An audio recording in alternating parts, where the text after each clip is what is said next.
le courant. Il n'y a plus rien, là.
On demande aux populations de l'ouest de l'île de Montréal, ainsi qu'aux entreprises, ainsi que ceux qui sont dans l'est de la ville de Montréal, aux gens de Brossard et de La Prairie, et si possible à tous ceux qui sont dans la grande région de Montréal et qui ont de l'électricité présentement, de réduire leur consommation d'électricité immédiatement.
La situation s'est détériorée du côté de l'approvisionnement en eau. On a eu des pannes de courant qui ont affecté les deux usines de filtration.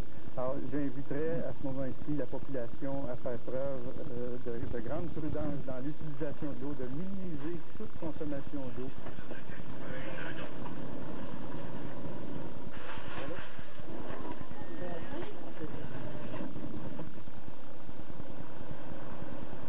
Il n'y a pas de doute que depuis hier, la situation s'est aggravée en ce qui concerne l'alimentation en électricité de la population du Québec.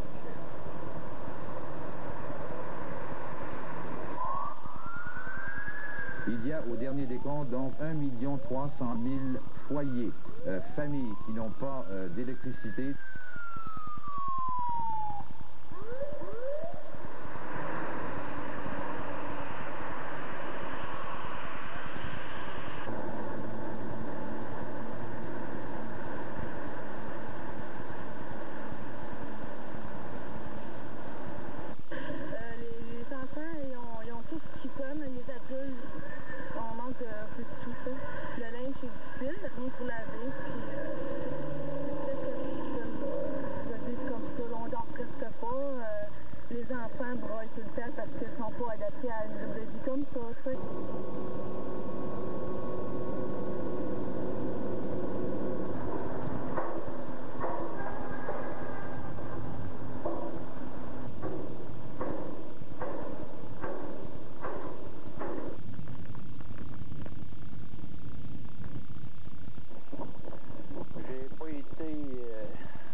Ce n'est pas seulement de l'aide entre les gouvernements, ce qui est très impressionnant, c'est que les familles s'entraident et les voisins et les amis. Nous avons tous des frères, des sœurs, des cousins, des cousines pris dans une situation comme celle-là. Même le premier ministre est obligé d'être ici avec ses enfants parce qu'il n'y a pas d'électricité chez lui. Alors, nous essayons d'aider tout le monde et j'espère qu'on pourrait se sortir collectivement de cette malheureuse situation dans les plus brefs délais.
C'est un appel que je lance immédiatement à tous les Québécois, à toutes les Québécoises qui sont pourvus d'électricité et dans les secteurs qui sont avoisinants à ceux qui n'en sont pas, de communiquer avec leurs parents, leurs amis qui sont dans la difficulté, de les inviter et même de les convaincre à venir demeurer chez eux.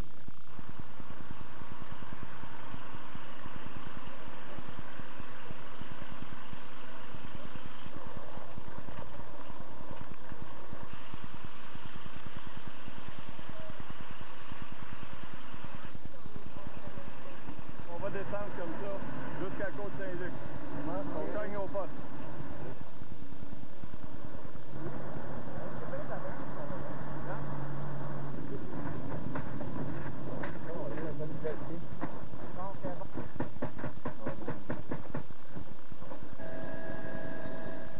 On dort peut-être 4 heures, 5 heures max.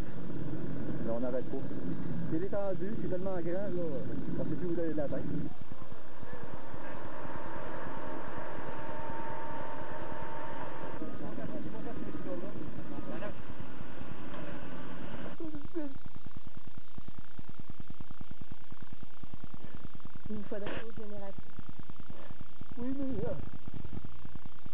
très bien, parce qu'on est des cultivateurs établis. Il y a bien des jeunes, ne savent pas comment on peut travailler. Ces affaires sont là, donc, à toi. Vous êtes à la cafétéria? Ouais, on va aller décider. Ouais.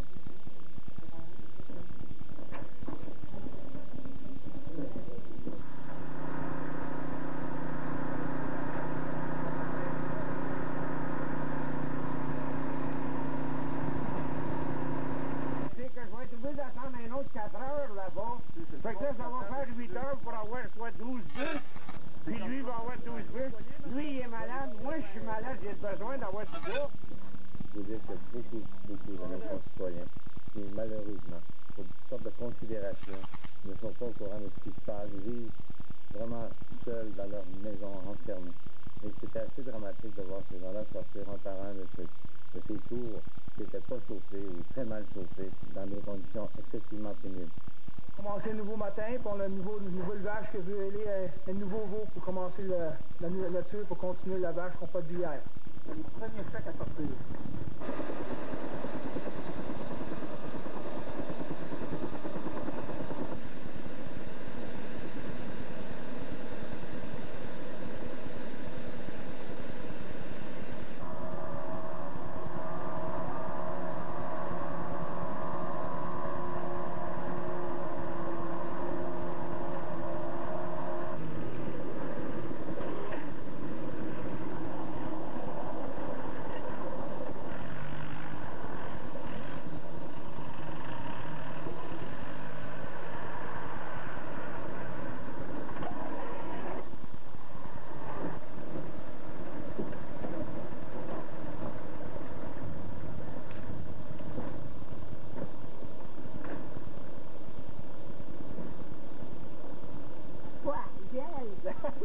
De Montréal, where are you from?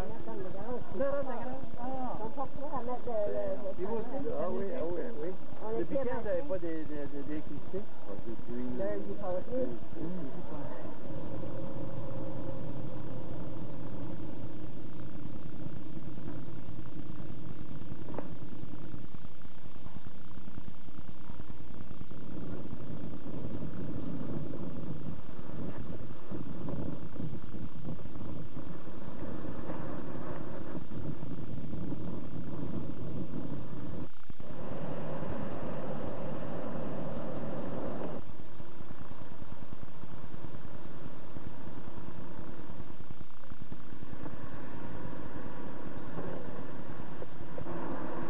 Faut la remettre debout, cette province-là, quoi.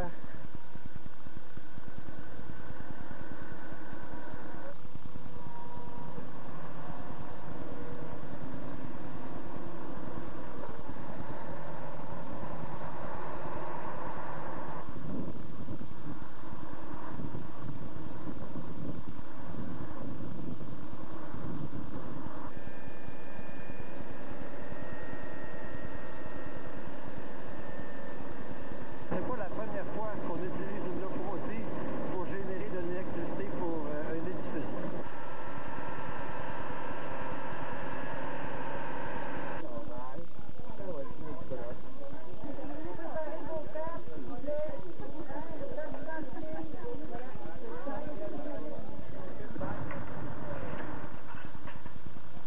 Il y en a des filles comme moi, je laisse la place aux chaînes qui n'ont pas de place. Vous avez quel âge, vous, madame? Ça fait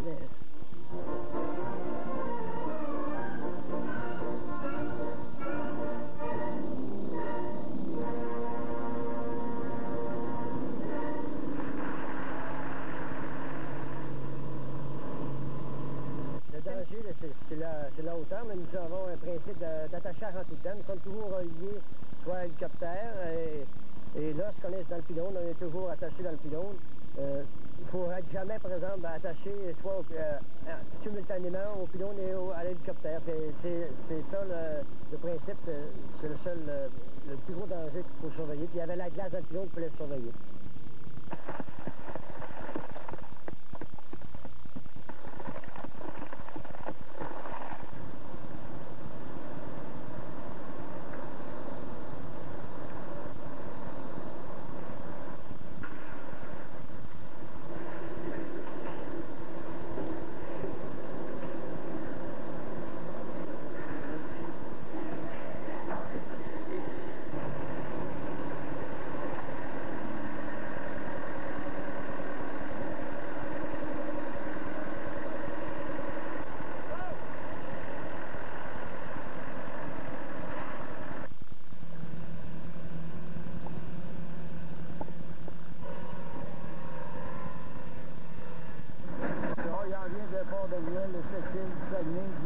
du Val-d'Or, de la Beauce et de Nouveau-Brunswick.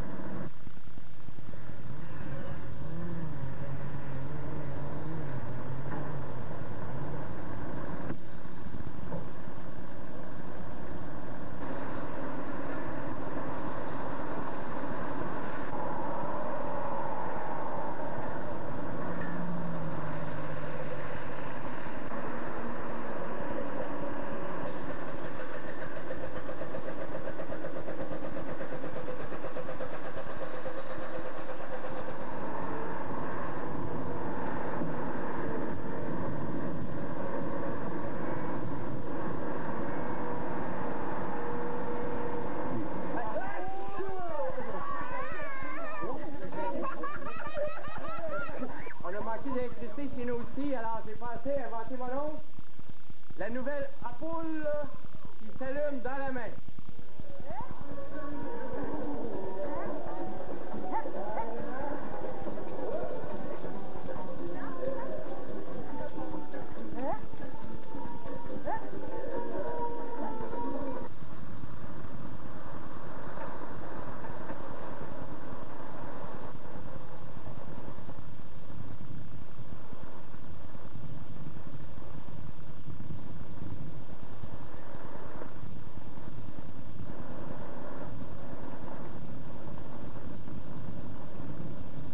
Aujourd'hui, on lance le compte à rebours du rebranchement de la Montérégie. On organise donc le dernier effort. Il faut rester mobilisé, il faut rester vigilant. C'est pas temps de lâcher.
Avec la perspective d'un blackout total à Montréal, sans eau.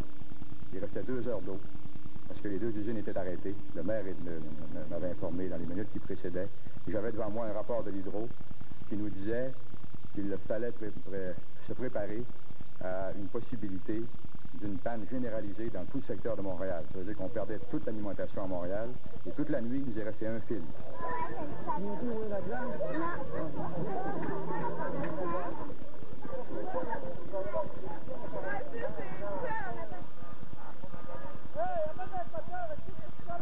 Le réseau de distribution est un réseau de 23 000 km.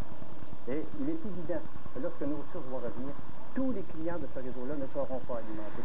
Un fort pourcentage de ces clients-là vont être alimentés. Mais ils ne seront pas tous alimentés. qui remplace le métro. Madame, combien de temps faut-il donner la réponse? Hydro-Québec insiste. D'ici 21 heures, on demande à tous nos clients de réduire, mais de façon impérative, leur consommation d'électricité, sans quoi on sera véritablement incapable de passer cette période de pointe sans procéder à du délestage. 20% installé. Et on est à 22, c'est ralenti. On est dans la même façon Rocky de l'autre année. On qui était... Non, j'étais au maximum là. C'était au maximum? Au maximum, c'est 3 heures. OK, donc il va falloir nous autres y aller en stationnaire, puis ils veulent qu'on éclaire le prochain pylône. Si on continuerait notre orbite là, pour faire un race. Et vous êtes pas sûr qui est l'officier qui est d'abord de l'hélicoptère qui envoie les bus là, sur les pistes? C'est piloté par le capitaine Cadieux et le lieutenant Dumont, mais ce serait le caporal-chef Denis Plourde en arrière. C'est pas un gars d'hydro? Et c'est passager d'hydro. Ouais, je pense qu'il les aide, mais c'est pour des civils qui jettent les bûches.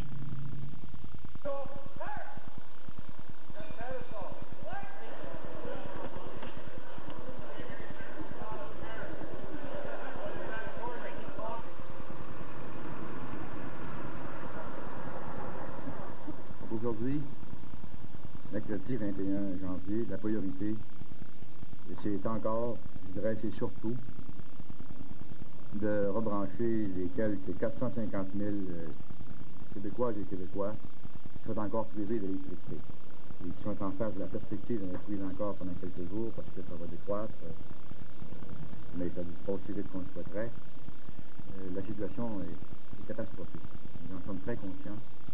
Et nous voulons leur dire que s'il y a un danger qui ne les menace pas, c'est de se trouver abandonnés.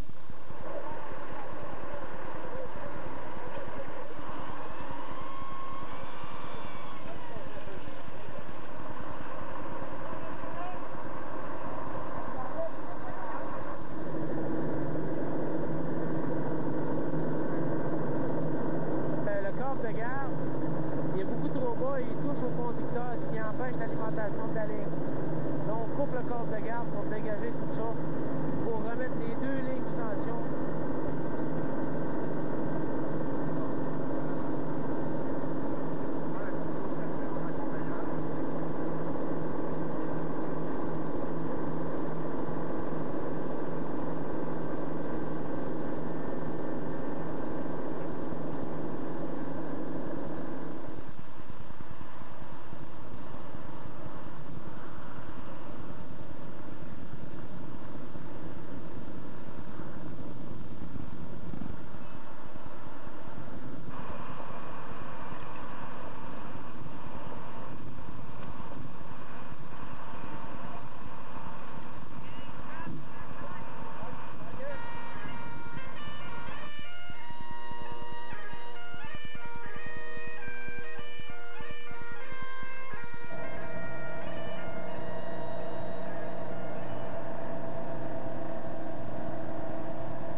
Et voilà, mesdames et messieurs, qui complète cette édition d'aujourd'hui. Merci beaucoup d'avoir été avec nous.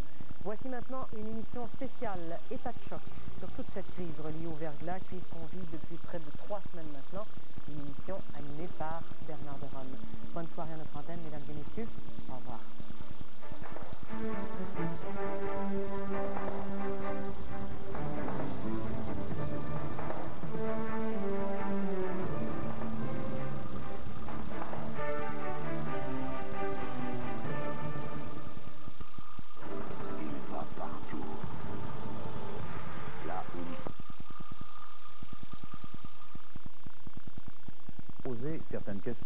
les questions auxquelles les bilans, eux, devront répondre sur, par exemple, les causes de la catastrophe et ce qu'il faut faire pour ne pas que ça se reproduise. Donc, tout de suite, je vous présente mes collègues. D'abord, vous reconnaissez Charles Tisser de l'émission Découverte. Bonsoir, Charles. Bonsoir, Bernard. Alors, cette crise, évidemment, elle a une dimension sociale. Il y a des sinistrés, une dimension économique, des gens qui ont cessé de travailler, mais je pense que ça a aussi une dimension scientifique et technologique, n'est-ce pas?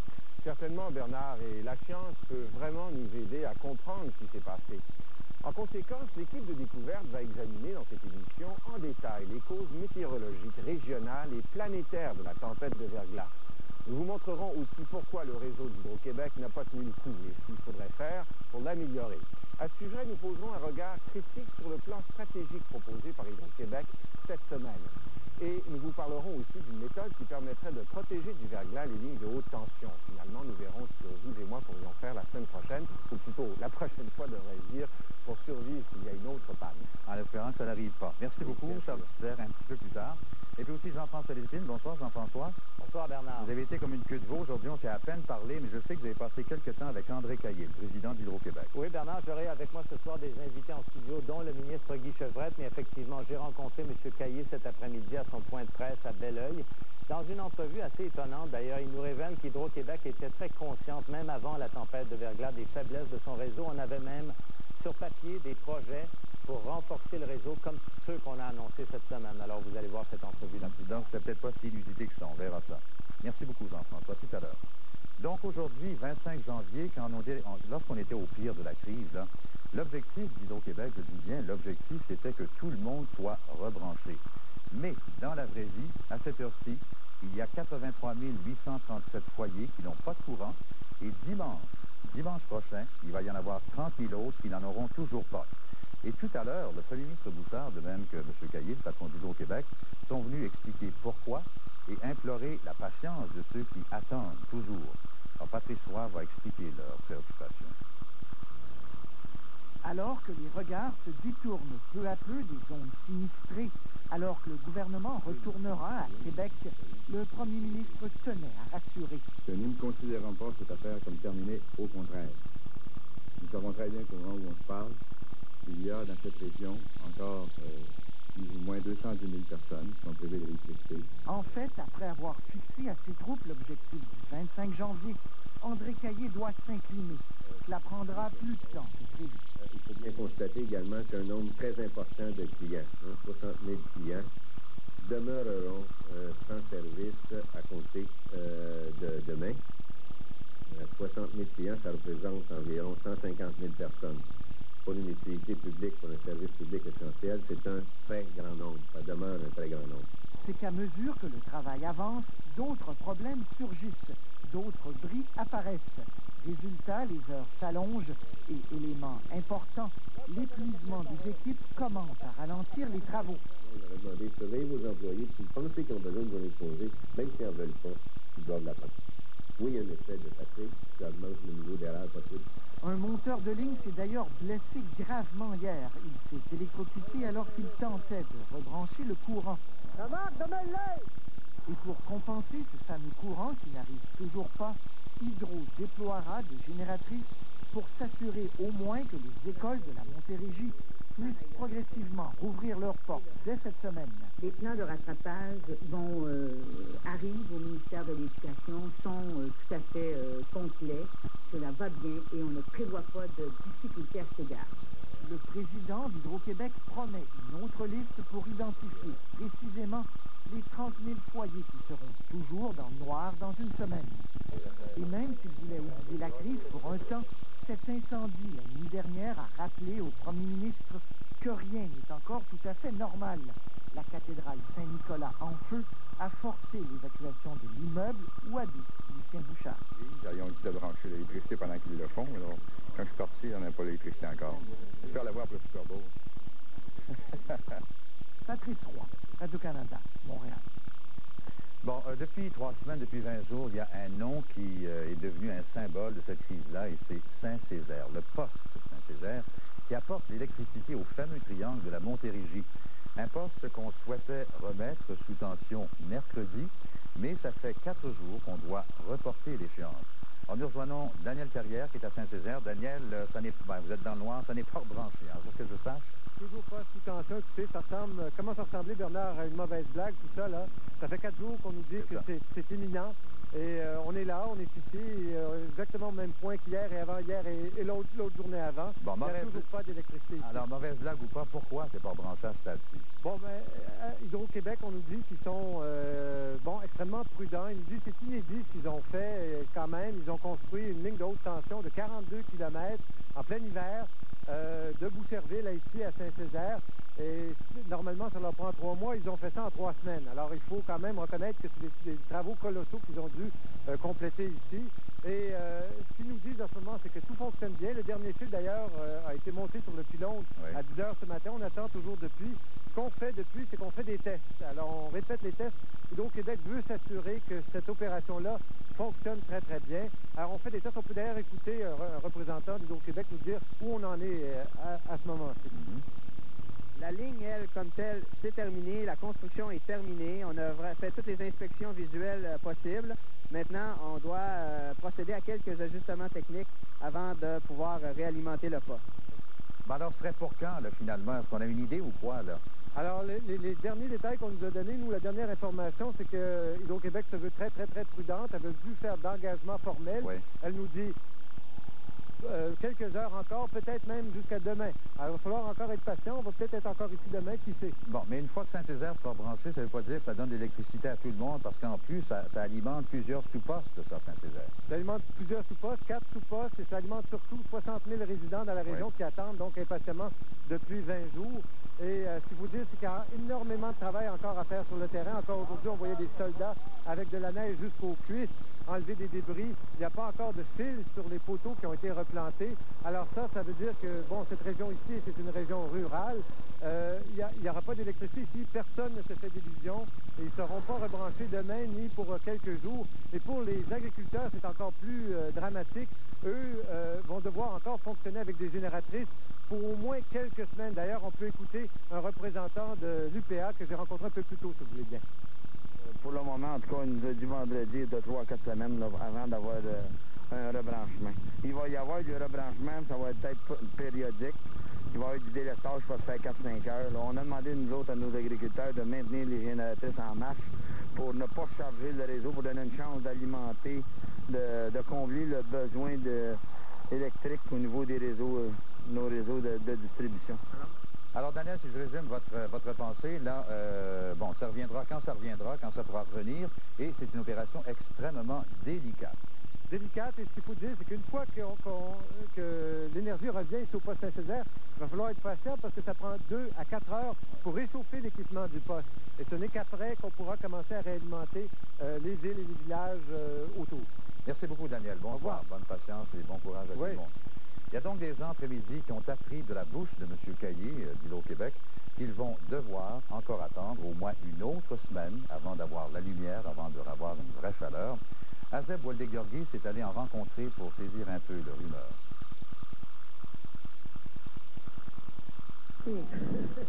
Ça n'a pas d'allure. Un peu déçus par la nouvelle, les habitants du Mont-Saint-Grégoire se résignent à une nouvelle date butoir pour le retour de l'électricité. Ici, le dernier rebranchement pourrait être le 15 février. On est habitués, mais la plupart des personnes qui viennent ici commencent à être tannées, mais on va jouer, on va faire avec. Au centre d'hébergement, 1200 repas y sont servis depuis maintenant 2 semaines. Les gens préfèrent néanmoins dormir chez eux et se chauffent au poêle à bois. À la campagne, on s'organise mieux, nous dit-on, mais l'attente commence à être longue. Je trouve qu'ils font quand même une bonne job, là, mais je trouve ça long, très long. J'ai hâte. Une semaine encore sans école et surtout sans télévision, les jeunes aussi s'impatientent. On a hâte que ça revienne, là, sans de la TV, système de son, là, micro-ondes.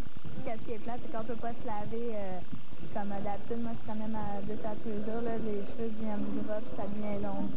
Mais le nouveau délai du retranchement n'est pas une surprise pour le maire qui avait déjà prévenu le coup. Moi, le 11, j'ai dit aux citoyens ici qu'il y avait une messe. Là, après la messe, j'ai dit attendez-vous à 1 mois.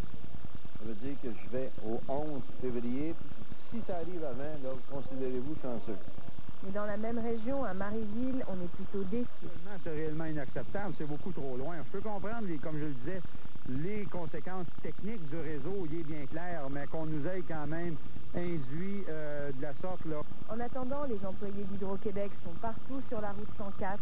On ramasse les poteaux et les fils enfouis dans la neige. On est là pour récupérer ces fils. Par la suite, il y a des monteurs qui vont passer, qui vont tous les installer. Malgré le travail ardu des employés d'Hydro-Québec et de l'armée canadienne, Saint-Grégoire ne s'illuminera pas de sitôt. Azabodle-Gurgis, Radio-Canada, Saint-Grégoire. Bon, évidemment, tout le monde se dit, espérons que ça ne se reproduira pas, une chose comme celle-là. Il reste que le Nouveau-Brunswick, qui avait déjà eu quand même sa bonne part d'ennui, a encore été frappé hier. Il y a Terre-Neuve aussi qui a goûté à cette même médecine.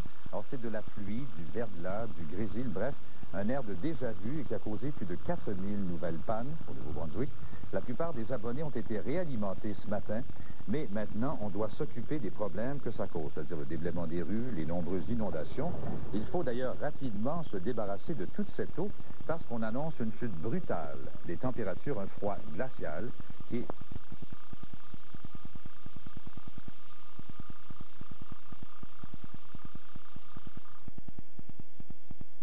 Les 50...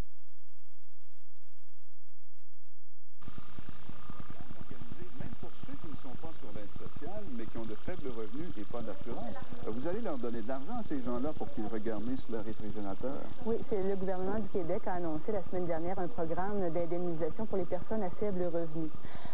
Ces personnes-là ne doivent pas avoir d'assurance qui couvre de telles pertes et ça couvre les pertes comme nourriture et épicerie. Qu'est-ce que c'est un faible revenu en 98? Là? Un faible revenu, on s'est fié au seuil de faible revenu de Statistique Canada. Pour une personne seule, on voit, je crois, à l'écran, 15 000 pour une personne seule. Cette personne-là pourrait avoir une compensation en moyenne de 75 $.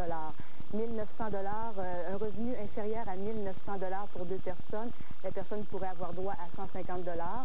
Si une famille de 3 personnes a un revenu brut annuel de moins de 24 200 $ et moins de 29 000 pour 4 personnes et plus, 250 $. Ça, c'est uniquement pour la nourriture? Oui, uniquement pour la nourriture et épicerie aussi. C'est les pertes qui sont... oui. En totalité, c'est un budget de combien que vous accordez à ce programme-là? Il n'y a pas de budget, là, en tant que... Je ne peux pas vous dire... Ça dépend de la demande. Ça dépend de la demande, en fait. Déjà, pour les prestataires de l'aide sociale, on a versé pour 60 000 ménages déjà. On s'attend à l'équivalent à peu près pour les personnes à faible revenu, peut-être un peu plus. Parce que cette aide-là dont on vient de parler, dont on vient de voir le tableau, c'est pas pour les gens de l'aide sociale, même si c'est vous qui gérez ça. C'est pour les gens qui ont de faibles revenus, qui travaillent, mais qui n'ont pas autant de sous, qui n'en ont peut-être pas assez pour s'acheter des assurances. C'est ça, c'est que leur situation se rapproche un peu des gens qui sont prestataires de la sécurité du revenu. Ils ont un revenu, souvent ce sont des gens salariés ou salaire minimum, des travailleurs autonomes, ça pourrait être des gens qui ont des indemnités, soit de la Commission de la santé et sécurité au travail, de la Régie des rentes, des étudiants aussi. Donc le revenu n'est pas très élevé, et ils ont subi des pertes, alors ils ont besoin d'aide eux aussi là, pour compenser les pertes. Bon, 2 300 000 $ de la part de la Croix-Rouge, le programme d'indemnisation dont vous venez de nous parler, Mme Gingras, plus le 70 $ par semaine par personne, ça commence à faire beaucoup d'argent. Est-ce que ça ne vous impliquait pas un petit peu, monsieur Séguin, qu'il n'y ait pas de l'abus à un moment donné, que ce ne soit pas les personnes qui en ont véritablement besoin, qui... c'est peut-être pas eux qui vont en profiter le plus, finalement. Nous, Mme Cazin, nous ne définissons pas les besoins. Les besoins ils ont été définis par les directeurs généraux de CLSC, la Régie régionale qui nous dit que c'est ça le besoin, par les municipalités. Il y a 20 municipalités qui nous ont dit on a besoin de bouffe, on a besoin de nourriture pour continuer dans les centres et on a besoin de personnes pour raccompagner les personnes les plus vulnérables, les plus démunies qui retournent chez eux. Alors nous, on répond à un besoin. C'est pas nous qui l'avons inventé, ce besoin-là, c'est 20 maires et c'est toute une régie régionale avec 29 CLSC qui nous disent c'est ça le besoin. Alors nous, on est un adjoint des pouvoirs publics. C'est les pouvoirs publics qui définissent que c'est un besoin et l'argent qu'ils ne peuvent pas mettre là-dedans, nous la mettons là-dedans parce que nous l'avons recueilli auprès du public. Alors on est complémentaires au pouvoir public. Bon. Est-ce qu'il est possible que le 2 300 000 $ ne serve pas totalement aux suites de la tempête du verglas, un petit peu comme ce qui s'est passé avec le Saguenay? Et si oui, à ce moment-là, qu'est-ce que vous allez faire avec le restant? Je suis persuadé que l'argent que nous avons amassé hier va servir entièrement aux sinistrés de la tempête du verglas. Ça ne fait aucun doute là-dessus. Écoutez, on parle, il y a encore 125 000 personnes, il y a 60 000 foyers qui n'ont pas encore d'électricité aujourd'hui. Et M. Caillé a dit qu'il y en aurait la moitié de ces gens-là qui n'auraient pas d'électricité pendant 2 semaines. Il va falloir les aider, ces gens-là. Et c'est aux demandes des pouvoirs publics, je répète, les CLSC, les municipalités, les maires nous disent c'est ça dont on a besoin. Nous, la Croix-Rouge, on leur donne un coup de main. Parce que vous savez, M. Séguin, lorsqu'il y a eu, entre autres, l'inondation au Saguenay, les gens ont été très, très généreux. Combien vous avez ramassé, là, juste pour se rappeler au total? Environ 30 millions de dollars. Bon, et il y a eu cet été un drame terrible aussi dans l'Ouest, au Manitoba, les fameuses inondations de la Rivière-Rouge. On a pris une partie de l'argent du Saguenay pour en donner là-bas. Est-ce que c'est exact? Exact. On a donné 1,5 million de dollars au Manitoba. Ça, ce que je peux vous dire, c'est qu'on a eu des fax ici de gens qui s'indignaient, qui disaient, écoutez, nous autres, on les aime bien, les gens du Manitoba, mais on s'est mis un peu à blanc, on n'a pas beaucoup d'argent, on en a donné pour aider les gens du Saguenay. Si on avait su qu'il n'y en avait pas besoin tant que ça, on n'aurait pas embarqué dans la levée de fonds de la Croix-Rouge. M. Giroir, on se rappellera, et je pense que vous étiez là, si je me rappelle bien, quand on avait lancé le fonds, on avait parlé de 2 millions de dollars. Il y en est rentré 30. Nous en avons distribué 25 à environ 16 000 sinistrés, dont plus particulièrement de 2 500 familles. Là, on parle d'1 demi-million de personnes qui ont été sinistrées. Alors, on n'est pas dans le même ordre de grandeur. Madame Gingras, pour revenir au programme d'indemnisation, je pense que les gens ont 30 jours suivant le rétablissement de la panne d'électricité pour remplir leur formulaire, c'est ça? Oui, c'est bien ça. Ils ont jusqu'à 30 jours après le rebranchement de l'électricité. Ils doivent se présenter dans un centre de travail Québec ou dans un point de service qui a été aménagé temporairement. Ils doivent présenter des pièces d'identité. Ça pourrait être certificat de naissance, carte d'assurance maladie, permis de conduire aussi. Ils doivent aussi apporter les cartes d'assurance maladie de leur enfant et de leur conjoint. Ils ont un formulaire à compléter sur place où ils doivent déclarer les pertes de nourriture et d'épicerie, leur numéro d'assurance sociale, le revenu brut de l'année précédente. Tout à l'heure, je vous parlais des revenus, allez-vous demander les T4, les rapports d'impôts, ou vous allez faire ça? Les gens qui l'ont peuvent l'apporter, mais non. Mais on se réserve le droit de faire des vérifications quand même et de mentionner le nombre de personnes qui composent le ménage. Alors, 30 jours, les heures d'ouverture ont été extensionnées de 8 h le matin jusqu'à 20 h le soir pour cette semaine jusqu'à jeudi inclusivement. Et pour trouver les adresses, on regarde dans les pages 2 de l'annuaire sous... ministère de l'Emploi. Pour le réseau de distribution qui est déjà prêt, d'une part. Et puis d'autre part, pour les gens dans la région de Granby, ça devrait permettre de mettre fin au délestage, donc de stabiliser le réseau. À plus long terme, c'est un poste là, qui est important, on l'a souvent mentionné. Ça va permettre d'avoir un réseau un petit peu plus robuste pour les clients qui vont recouvrer l'électricité dans les prochains jours. Pierre, on a vérifié juste avant d'entrer en onde, au moment où on se parle, il n'y a personne, il n'y a pas un abonné qui a pu bénéficier directement de cette remise sous tension. Ça va se faire là, au début d'après-midi. Les premiers abonnés de la région de Saint-Césaire vont pouvoir compter sur l'électricité maintenant disponible. On doit dire qu'il y a eu du froid, il y a eu de la neige, il y a eu toutes sortes d'inconvénients au cours de la fin de semaine, et c'est ce qui a retardé la mise en tension de ce poste-là. Oui, il ne faut pas oublier aussi que le poste ici, effectivement, est sous tension. Mais ça ne veut pas dire que tout le réseau est en mesure actuellement d'accepter cette électricité. On n'a qu'à se promener dans le secteur ici de Saint-Césaire, Saint-Pie, pour voir encore plusieurs poteaux qui sont tombés dans les champs, dans les rues. Alors, il faut encore patienter, il faut encore compter sur les efforts d'Hydro-Québec pour effectuer tous les branchements nécessaires pour amener cette électricité d'ici du poste de Saint-Césaire directement dans les résidences. Ben, merci beaucoup, Dominique. Au revoir, Pierre. Il faut souligner que quand même, M. Versailles, tantôt d'Hydro-Québec, soulignait qu'il y a 60 000 clients qui seront graduellement rebranchés, mais l'objectif, c'est les 30 000 à rebrancher d'ici le début de la semaine prochaine. Alors, vous voyez même que chez Hydro, on dit qu'il est difficile d'établir exactement un calendrier du rétablissement du courant parce que on s'en va dans des pannes très localisées. Par exemple, je peux vous donner des chiffres. À Saint-Hyacinthe, il y a 16 000 foyers qui n'ont toujours pas de service. Vous pouvez ajouter 5 700 à Saint-Bruno. Il y en a beaucoup à Saint-Jean-sur-Richelieu, 4 800 à Châteauguay, 2 000 à Valleyfield, 600 à Vaudreuil, 39 à Sorel. Vous ajoutez également qu'à Drummondville, Hydro qui a remis sous tension le poste de Grantham, 4 300 abonnés n'ont toujours pas de courant. Victoriaville, il y a 627 clients qui demeurent sans service encore. Et avec nous maintenant le maire de Saint-Césaire, M. Alain Bellavance. Bonjour, M. Bellavance. Bonjour, M. Bruno. Vous avez trouvé une panne longue. En fait, c'est même pas rétabli, dit-on, encore tout à fait chez vous, là. Non, disons que là, le poste est desservi, là, mais dans les prochaines heures, on me dit qu'il va y avoir des secteurs de la ville qui vont être desservis, puis de jour en jour, on va venir peut-être dans 2 à 3 jours que toute Saint-Césaire devrait être desservie. Vous vous êtes senti un peu loin du monde, parce qu'il paraît que la première semaine, vous l'avez vécu pas mal dans le noir et sans trop d'informations qui arrivaient de chez vous. Non, on était assez loin. Pourtant, on n'est pas loin de Montréal, mais je pense qu'il y a des gens qui ne savaient pas où c'était Saint-Césaire. Parce que la première semaine, on s'est débrouillé tout seul, on s'est arrangé tout seul, on s'en est sorti. Est-ce que vous aviez un bon plan d'urgence?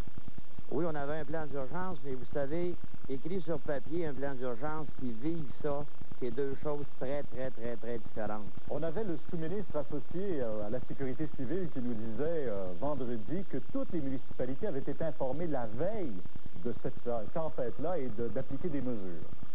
Ben, moi, personnellement, je n'ai pas entendu parler. Là. Je ne sais pas là, à qui aurait-il parlé à l'hôtel de ville, mais moi, personnellement, je n'ai pas entendu parler. Alors, quand vous avez mis votre plan en mesure d'urgence en place, vous y êtes allé avec pensant que ça allait être rétabli assez rapidement aussi, j'imagine. Ben, on ne peut pas s'imaginer que ça va durer tant de temps que ça. T'sais. On se dit, bon, ça va durer peut-être 2-3 jours, ça va revenir, là, mais qu'est-ce qu'on a fait? C'est qu'on y a été au meilleur de notre connaissance en suivant un peu le plan, là, puis on s'est débrouillé avec ça, puis dans l'ensemble, ça s'est très bien déroulé. Les gens qui sont au centre d'hébergement, ils semblent heureux.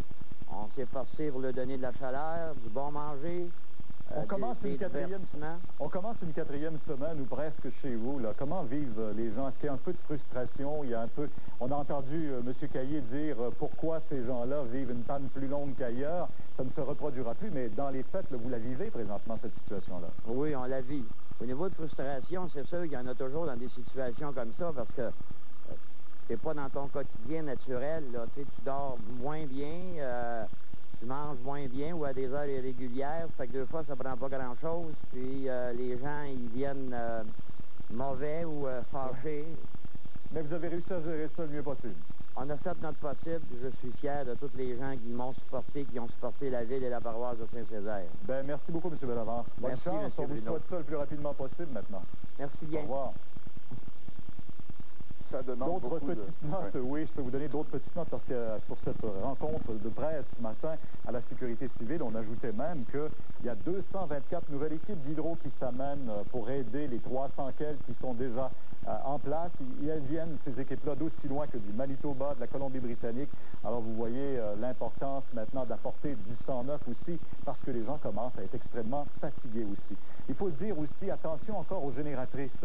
On nous rapporte 2 cas d'intoxication encore au cours de la fin de semaine en Estrie et à cause notamment de ces génératrices-là parce que ça produit également aussi des effets qui sont dangereux. Il faut faire attention à ça aussi. Il y en a 1093 qui sont en fonction et on dit à la sécurité civile qu'on répond à toute la demande jusqu'à maintenant. Allons aux États-Unis où tout est toujours plus gros et prend toujours plus d'ampleur qu'ailleurs. Il y a bien sûr cette histoire de Bill Clinton. Demain soir, ce qu'il doit faire, Pierre, c'est son traditionnel discours sur l'état de l'Union. Mais là, avec tout ce qu'on dit sur ce qu'il aurait fait, présumément, est-ce qu'il devra faire un discours sur l'état de son union avec Hillary?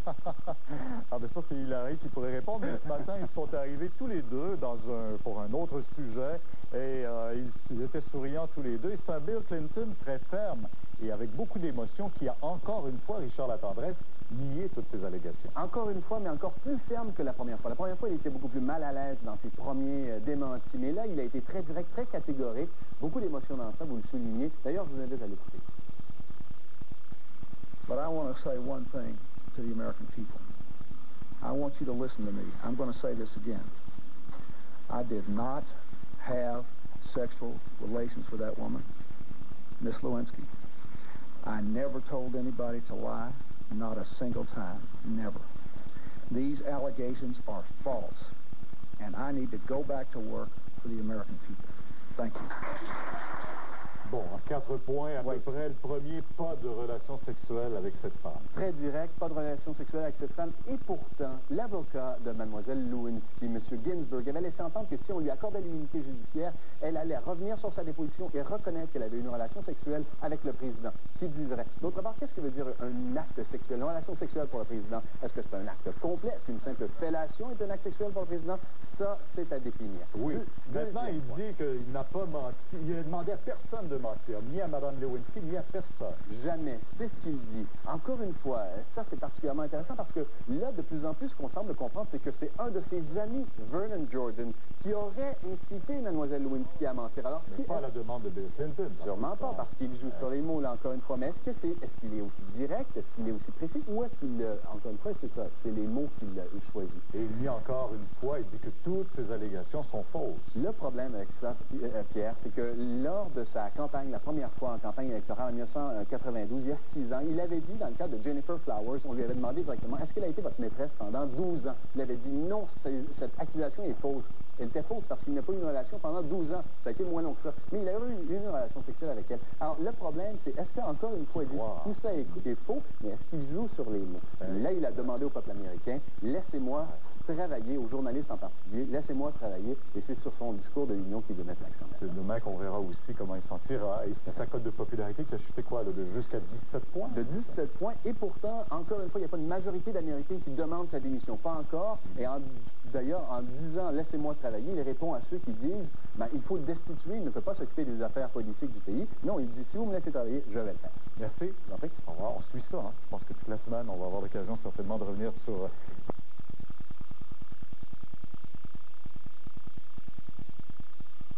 Tous les abonnés ont retrouvé l'électricité pour autant. Il en reste encore plusieurs milliers qui sont privés de courant. On va immédiatement rejoindre Daniel Joannette qui est à Saint-Césaire. Bonsoir, Christian. Bonsoir, Daniel. Alors, le rebranchement, Daniel, des résidences va se faire, je crois, progressivement au cours des prochains jours. Progressivement, ça se fait attendre. Vous l'avez dit, ça a été rebranché, le poste d'alimentation vers 4h30 ce matin.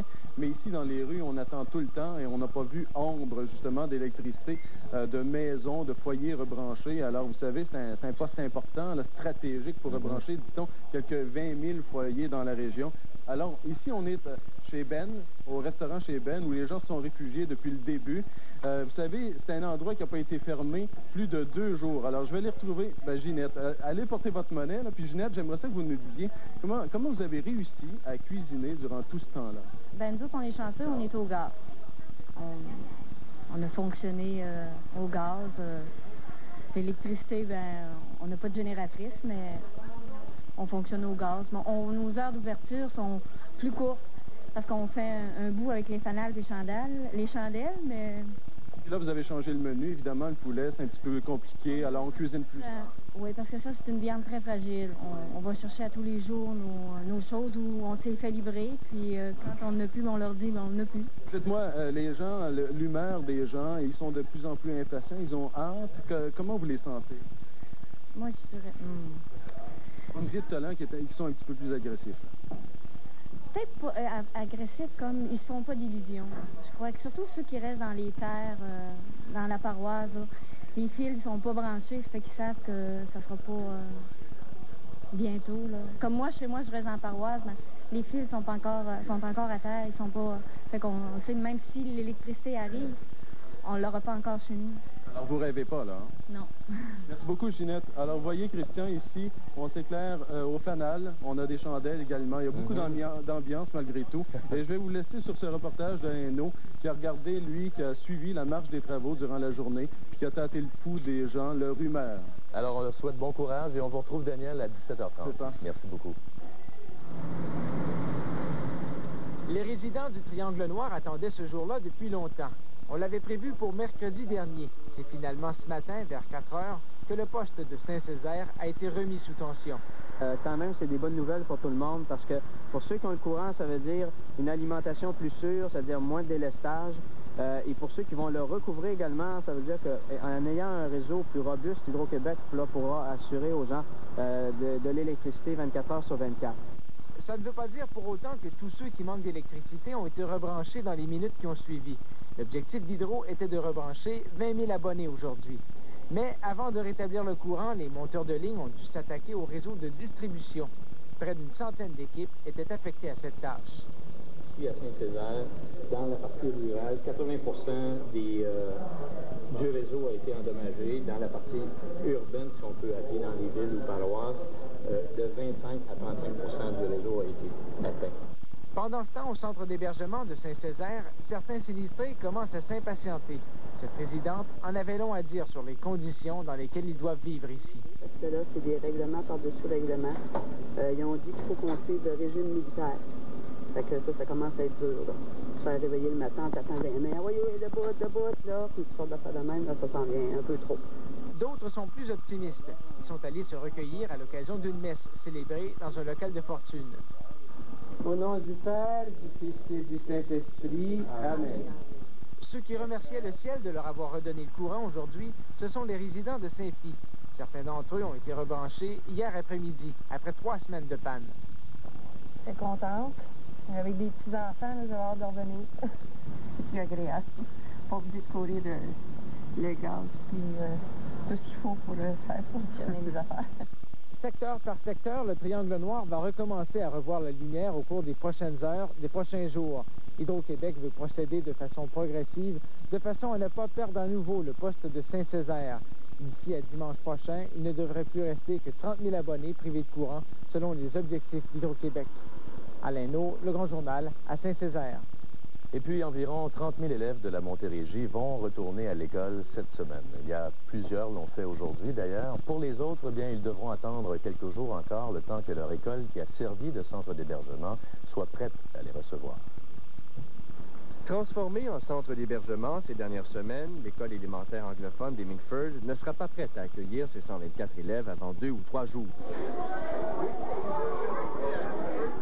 C'est donc dans cette salle paroissiale, attenante à l'église anglicane, qu'on a trouvé ses élèves et professeurs. Toi, Rosanne, tu es contente de revenir à l'école? Oui. Pourquoi? Parce que la place chez nous à rien faire. Parce que je vais voir mes amis, puis on travaille. J'ai des personnes qui sont venues habiter chez moi. J'ai essayé d'aider ma municipalité, mais non, ça fait du bien de retourner à la normale. Comme dans leur vraie classe, les enseignants donnent des cours de sciences, mathématiques et français. Les élèves ont choisi eux-mêmes le sujet de leur première composition de l'année, le verglas. Il a eu beaucoup d'arbres tombés et beaucoup de photos. J'espère que les élèves s'amusent bien, moi aussi, mais on commence. C'est en les regardant tous bien droit dans les yeux qu'il a fait sa mise au point sur l'affaire Lewinsky. I did not have sexual relations with that woman. Pointant le doigt et durcissant le ton, Bill Clinton a nié une fois de plus les allégations voulant qu'il a eu une aventure avec Monica Lewinsky, une ex-stagiaire à la Maison-Blanche. Il a également démenti les informations voulant qu'il a incité Mme Lewinsky à mentir en cours pour cacher cette présumée liaison amoureuse, allégation qui pourrait lui coûter la présidence. Il a terminé en disant vouloir retourner travailler pour les Américains. Il doit d'ailleurs prononcer demain soir le très important discours sur l'état de l'Union. Entre-temps, ses avocats ont décidé de demander à un juge fédéral de devancer la date du procès dans l'affaire Paula Jones, prévue pour le mois de mai. Ils soutiennent que ce dossier et celui de Monica Lewinsky, qui y est lié, empêchent le président de conduire avec efficacité les destinées du pays.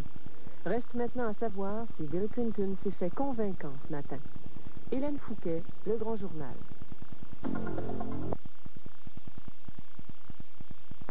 Et qui ont renversé 2 voitures. Les policiers ont d'ailleurs procédé à plusieurs arrestations. Et mentionnons que c'est demain que les Broncos paraderont dans les rues de Denver. Vous savez, la tempête de verglas a mis beaucoup de projets sur la glace, sans jeu de mots. C'est la raison pour laquelle les Expos n'ont pas fait de bruit avec leur projet de construction d'un stade au centre-ville. Mais on s'apprête à donner un grand coup.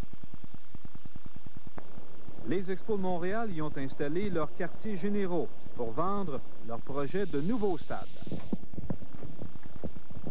Nous y voilà, M. Barry, ça sent drôlement le baseball. On a même ce que c'est le futur gazon du stade des Expos au centre-ville. C'est définitivement ça, excepté que la nôtre au centre-ville va être du vrai gazon, de la vraie pelouse.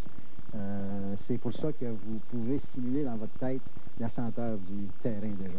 M. Barry, on avance un tout petit peu. Quelle est l'ambiance qu'on a voulu créer ici, dans ce bureau exhibi que l'on retrouve là au centre-ville de Montréal? Premièrement, c'est évidemment les gens, on voulait les mettre dans l'ambiance de l'an 2001, avec les faire rêver. Il ne faut pas oublier une chose, c'est que ça se passe dans 4 ans d'ici. Fait que les gens, on essaie de leur faire vivre une réalité aujourd'hui. C'est pas le mur des célébrités, mais c'est tout comme. Je voudrais vous dire, les clients qui nous supportent, c'est des célébrités en autant que je suis concerné. Et ça, c'est tout simplement le début de la clientèle corporative, d'entreprises qui nous supportent dans notre projet. M. Barry, c'est vraiment ici, à le plat de résistance, n'est-ce pas, de tout cet exhibit? c'est définitivement le Pré de distance. C'est l'endroit où est-ce que moi je rêve. Évidemment, là, je vois le stade en pleine opération dans les années 2001. Évidemment, si on regarde l'image très rapidement d'ici, là, ça, c'est vraiment l'entrée du stade, du nouveau parc de baseball du centre-ville de Montréal. Si on regarde un peu en arrière de nous, là, c'est pareil comme si on était dans le parc et puis qu'on voyait devant nous le centre-ville de Montréal. C'est vraiment impressionnant et c'est pratiquement virtuel. Alors, ça commence à nous donner une idée assez réelle de ce que ça va être. On peut voir très bien qu'il y a 3 niveaux. On voit aussi qu'il y a 2 niveaux de loges d'entreprise. À l'arrière, vous pouvez voir, là, évidemment, c'est tout simplement des maquettes à ce moment ici, mais vous voyez qu'il y a des aires de repos, des aires de restauration. Rien n'y manque. Mais ce qu'il y a d'extraordinaire de ce parc-là, c'est qu'il est petit. 35 000 sièges seulement. Et comme vous pouvez probablement assez bien constater ici, on est proche du terrain. Il n'y a que quelques centaines de pieds qui séparent le rêve de la réalité. Vivrons-nous cette aventure? Les 120 prochains jours seront décisifs. Michel Villeneuve, TQS Sport, Montréal. Et en terminant au hockey, c'est l'ailier gauche Paul Kariya des Mighty Ducks d'Anaheim qui est le joueur par excellence de la dernière semaine dans la Ligue nationale de hockey. Il a récolté 10 points, soit 5 buts et 5 mentions d'aide en 3 matchs, ce qui est mieux que quiconque dans la Ligue et ce qui a aussi permis aux Ducks de remporter 2 victoires et de faire match nul une fois. Il a également terminé la semaine avec un cumulatif de +8. Au scrutin, il a devancé le gardien Félix Potvin des Maple Leafs de Toronto. Et je vous mentionne en terminant, Christian, que le roller hockey pourrait revivre à Montréal. On aura plus de détails ce soir à Sport Plus avec François Bessette. Merci beaucoup, Christian. Il y avait le conducteur et une passagère. C'est le conducteur, Daniel Corbin, 29 ans, de Sainte-Marthe-du-Cap, qui est décédé. Selon l'ambulancier Serge Richard, M. Corbin avait une blessure sérieuse au thorax.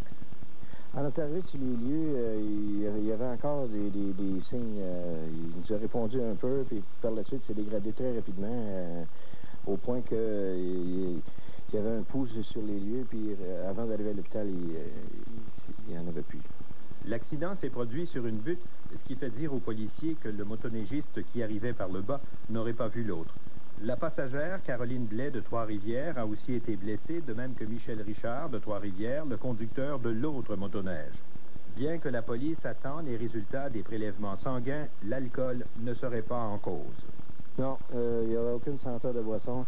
Par contre, la vitesse pourrait être l'une des principales causes de ce face-à-face. On a des doutes que ce soit de la vitesse, mais on n'a absolument rien de sûr. L'enquête va déterminer, avec les témoins qui ont vu l'accident. Une douzaine de personnes, bénévoles, motoneigistes, ambulanciers et policiers ont participé à l'opération de sauvetage par une température glaciale. J'ai fait la prévention 2 heures de temps hier après. Pourtant, plus tôt dans la journée, un motoneigiste responsable de la sécurité et un policier avaient fait de la prévention dans ce secteur. Mais ils ne peuvent être partout à la fois. Pierre Delavoye, à Lac-à-la-Tortue. Maintenant, brève comparution au palais de justice de Shawinigan de Jean-François Dolbec, 23 ans de grand-mère. Dolbec, qui gravite autour des motards criminalisés, a été accusé de possession d'armes à autorisation restreinte. Vers 2h30 samedi matin, la police régionale de Shawinigan l'arrêtait sur le boulevard des Hêtres avec un revolver de calibre 38 chargé à bloc. Le tribunal s'est objecté à sa remise en liberté. Son enquête sur détention a été fixée à mercredi. Maintenant, la nouvelle société qui est issue de la fusion de la SGF et de Reynolds, c'est-à-dire Récan, projette d'investir près de 70 millions de dollars à l'usine de Cap-de-Madeleine. C'est ce qu'a annoncé samedi soir le président de l'usine, Ralph Nenner. Et lors de l'annonce de la création de la nouvelle coentreprise Récan, ses dirigeants avaient d'ailleurs laissé entendre que cela permettrait une expansion à l'usine du Cap, une expansion des biens qui devrait se réaliser d'ici l'année 2001. Maintenant, un voyage fructueux pour Shawinigan International au sein de Team Canada. D'ailleurs, le consortium du Centre Mauricie projette d'annoncer d'ici la mi-février la création d'une vingtaine d'emplois destinés aux jeunes diplômés de la région. Pierre Catelier s'est entretenu aujourd'hui avec les dirigeants de l'entreprise. Shawinigan International, c'est une jeune société créée il y a moins d'1 an qui a pour mission d'identifier des projets dans les pays en voie de développement. S'était fixé 3 objectifs avant le voyage d'Équipe Canada en Amérique latine. Le consortium dont les actionnaires principaux sont la firme Muni Ressources et le Collège de Shawinigan a même dépassé ces objectifs. Shawinigan International a signé notamment une entente avec le Centre de technologie environnementale et industrielle du Brésil. On s'est préparé pendant environ 6 mois pour cette mission-là. Et pour la suite, on calcule un minimum de 2 mois de rédaction par rapport à l'identification des besoins qui ont été faits et à la rédaction en tant que telle des propositions et à la recherche de financement. Donc, on se dit, dans 2 mois, la proposition va être sur la table et un processus, si on veut, d'analyse qui peut prendre de 4 à 6 mois.